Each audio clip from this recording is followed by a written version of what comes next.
एक पुरानी कहानी।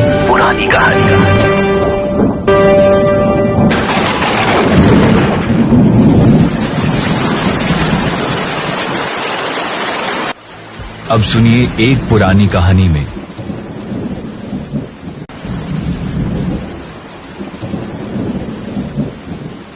मूसलाधार बारिश हो रही थी और वो कमरे में बैठा जल थल देख रहा था।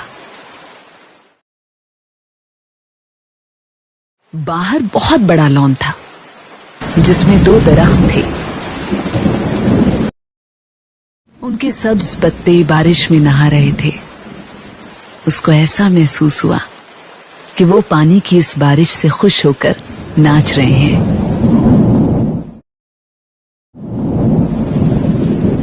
उधर टेलीफोन का एक खंबा गड़ा था उसके फ्लैट के एन सामने।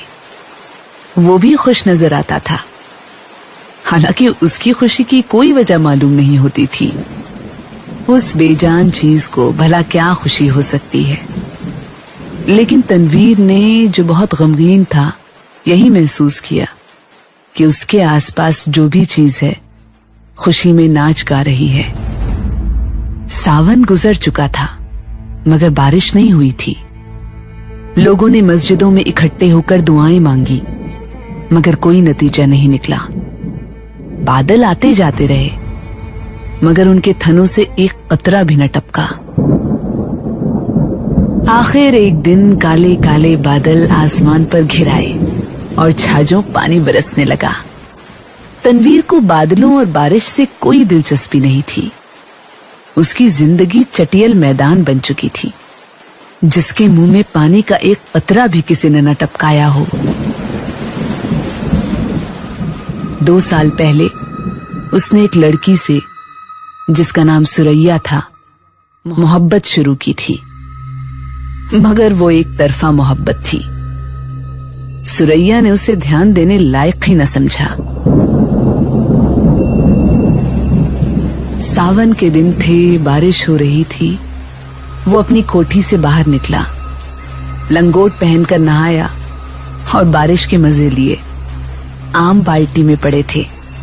वो अकेला बैठा उन्हें चूस रहा था कि अचानक उसे चीखें और कहकहे सुनाई दिए।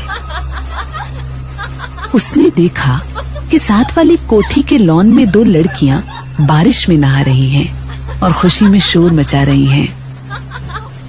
उसकी कोठी और साथ वाली कोठी के दरमियान सिर्फ झाड़ियों की एक दीवार लगी थी।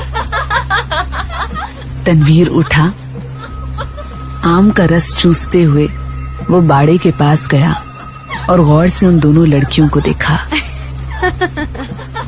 दोनों महीन मलमल के कुर्ते पहने थी जो उनके बदन के साथ चिपके हुए थे। शलवारें चूंकि लट्ठे की थी इसलिए तनवीर को उनके बदन के निचले हिस्से के सही आकार प्रकार का पता न चल सका। उसने पहले किसी औरत को ऐसी नजरों से कभी नहीं देखा था जैसा कि उस रोज जबकि बारिश हो रही थी उसने उन दोनों लड़कियों को देखा।